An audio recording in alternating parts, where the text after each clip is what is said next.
Hey, everybody, it's Doug Green, and I'm the publisher of Technology Reseller News. And we're back with another exciting edition of Pots and Shots. We have with us again today Jake Jacoby, CEO of TELCLOUD. Jake, thank you for joining me today. Thank you, Doug. Good to see you again. So, today we're going to be talking about built to last, fault tolerant infrastructure for modern telecom. So, I need to jump right in and ask, because I've heard that term before, but was afraid to ask what it meant. What does fault tolerant mean? Yeah. So fault tolerant is really the ability to fail at something and then have a backup or multiple backups, right? And so when you talk about building fault tolerant infrastructure, right? So for instance, the carriers do that. Verizon does that, right? They don't just put in one cell tower, they have multiple cell towers, right? So when you're roaming around, you are maybe connected to a primary cell tower, but then you can, if that cell tower goes down, you get connectivity from another one, so it allows your phone call to stay up or to stay connected, right? So coming from a telco background and infrastructure background, building fault tolerant, meaning it doesn't go down, it can have multiple failures. You build fault tolerant networks, and that's what I've done my entire career. And the goal is to get fault tolerant to 5 nines of uptime, right? 99.999% uptime, right? Meaning that even if something goes down, the service still continues on. So that's what we mean by that. So, how does TELCLOUD's geographically redundant design reduce risks of downtime or data loss compared to other approaches? Yeah. So going back to this fault tolerant piece, right? When you design a network, especially a network that serves life safety, right? Which is exactly what we do. We've been talking about it for a while. We can't have a single point of failure, right? It has to be fault tolerant. It has to stay up.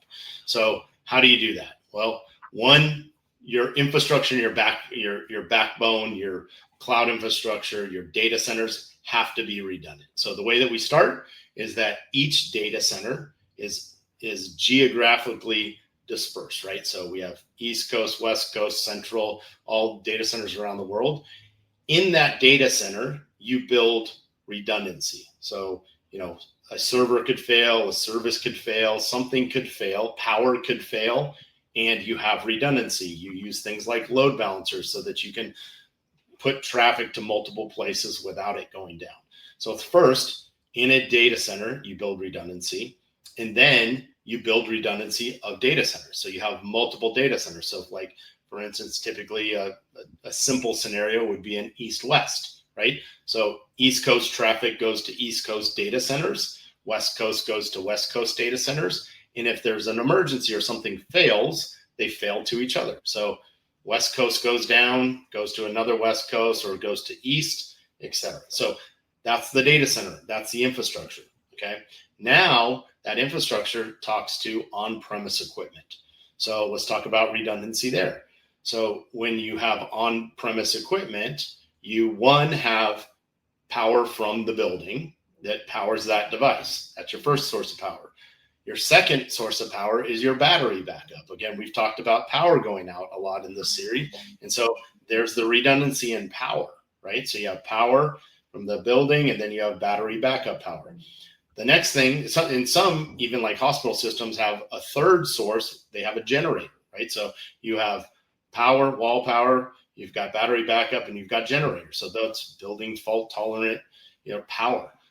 Then on the connectivity side, you have multiple WANs. You could have fiber. You could have cellular. We use cellular always in life safety lines because we can keep that cellular on when there's a problem or if the power goes out. So you could have WAN 1, WAN 2, WAN 3, Wi-Fi is WAN, cellular WAN. In the cellular WAN or cellular WAN, you can actually have carrier 1, carrier 2, carrier 3. So meaning, if one of the carriers has a problem, you fail to the other one. So that's really, when you look at all of this redundancy, right? What you're really trying to do is guarantee that phone line is going to work in an emergency. And when things go wrong, that's when emergencies happen, right? So power's out, weather, things like this, cell tower goes down. That's what we're trying to do. And we build that fault tolerant network in order to keep these systems and solutions up so that in an emergency, our service works and the customer can get the contact the first responders in which they, need help. Now, can this type of structure be presented to the customer as an actual value add? Absolutely. Right. So again, the customer probably doesn't want to hear everything that I just said, or doesn't really care, right? What do they care about? They care that it's going to work. It's going to be up and running, right? Why do you buy cell service on your cell phone from Verizon or one of the other big carriers? You buy it because it's not like a rinky-dink little cell carrier that is going to work some places and not others. It's nationwide. It's one of the best in the world, and they're providing the service, and that's what you're paying for, right? The same thing goes with TELCLOUD service. When our resellers partner with us, they know that they're getting the best technology, the best backing. It's constantly improving, it's staying up with the times. It's going from 4G to 5G to 6G to the future to satellite, things like that. They're getting the best, and they're able to provide that guaranteed service to the customer. And that's what the customer really cares about. And now that blue background means it's time for the shots part of the podcast. So we're doing a world tour of the best tequilas in the world. Jake, what do you have for us this week? Very special one today. So this one is called Casa San Mateus. It is, it's called, the tequila's Rey Sol. I'm going to put this down here because it comes in a very special box. Oh, look at this. So it's a nice little box, and then it's got like a sun on here. And when you actually open it up, it's a very cool bottle like this. So it's got a nice little sun face on it. Beautiful bottle. This is an extra añejo. It's been aged. You can see the dark color, right? So that's been sitting in a oak barrel for 5 years. It comes from Jalisco, Mexico, and it's meant to be displayed. It's a beautiful bottle. I will tell you, it's kind of pricey. So, but it looks like that's an expensive bottle. It is an expensive bottle. Yeah. And so, but as you can see, it's a very cool. It's got a little, the topper on it, but it's cool. It's very, it's amazing taste, very rich and kind of bold. Definitely a sipping tequila, but nice to display. It's in the little box, or you can just take it out, and it's clear, and it's got the little sun face. He looks happy, and so have a happy, fun day. Now, I want to full disclosure. All these POTS replacement devices come with a detector. If we see you using these expensive and unique tequilas for a margarita, that's not good, right? Yes, that would be unfortunate. Yeah, you definitely want to. In Mexico, the producers of any alcohol, but they take their business very seriously. They put a lot of time, heart, and soul, and sweat and tears into these things, and they produce amazing results. But so definitely try it. There's a lot of tequilas out there. We've been touching on some of the best in the world, and they all have different nuances. So the nice thing is to share with friends. Again, have a happy face like this with the Mr. Sun here, and definitely enjoy. But yeah, I hadn't asked this question before. These sipping tequilas, they shouldn't be done with ice, right? You don't want to do that, or is that a good idea? I don't know. That's a good question. So it depends on, that's really preference. Now, traditionally, you would drink them neat, right? So that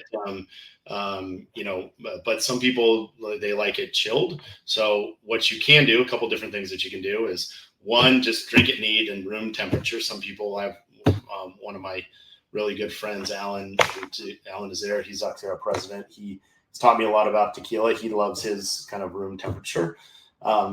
I like mine colder. So there's two ways to do that. Is one, you can get this, you call a big rock. So it's a big ice cube, and you put that in there, and they put that in there. And the reason that you want the big ice cube is it melts slower, right? So if you have regular ice and you put tequila in there, it's going to melt pretty quickly. And so your tequila gets watered down. Some people enjoy that, right? They want a little water watered down. I like the original type of taste and that. The other way that you can do it if you don't want to water it down is you can chill the bottle, right? So put the bottle in the freezer. Typically, it's not going to, well, if it's tequila, it's not going to freeze. It'll come out nice and cold. You can pour it, and then you can have cold tequila without watering it down. But up to you, choice. Yeah. Now, is it true you really need to buy the tequila in Mexico to really get the real stuff? Is that true? It is so you can if it's labeled and it comes from Mexico. Also, here's the thing: all tequila comes from Jalisco, and there's a town called Tequila, so it has to come from that state. There's a little bit of nuance in if you buy it from Mexico, right? There's different labeling and regulations around that. When you bring in the U.S., there's different restrictions on that. But typically, if you're buying a high-end tequila, you're getting the real stuff. But I would also say there's some about drinking tequila in Mexico, right? So it's like drinking champagne in France. It just makes it a little more special. So and the other thing is that when you're in Mexico, you have probably access to a lot more tequilas because not all tequilas are exported around the world. Some are very small batch that just live within the country, and so you have access to that. But yeah, I think if you're drinking any of the tequilas that we've talked about, you're getting the real stuff. So, Jake, I really want to thank you for joining me today. This has been very interesting, an interesting tour, as always, of what's happening with the POTS replacement. It is a huge and immediate opportunity for the MSPs and the channels. Where can we learn more about TELCLOUD? Yes, always at our website, telcloud.com, or you can give us a call, 844-900-2270. Give us a call. We'd love to partner with you and go celebrate with some tequila together. All right. Well, as I've always said, it's Friday somewhere at 5 o'clock. Somewhere. All right. So in the universe, in the world, what have you. So, but I hope everyone take a look at our website. There's a series of these. We're coming out with more, and it's really educational. Guys, this is a great opportunity for the MSPs and channel partners. Thanks, Jake. Thanks, Doug. Appreciate it. See you next time.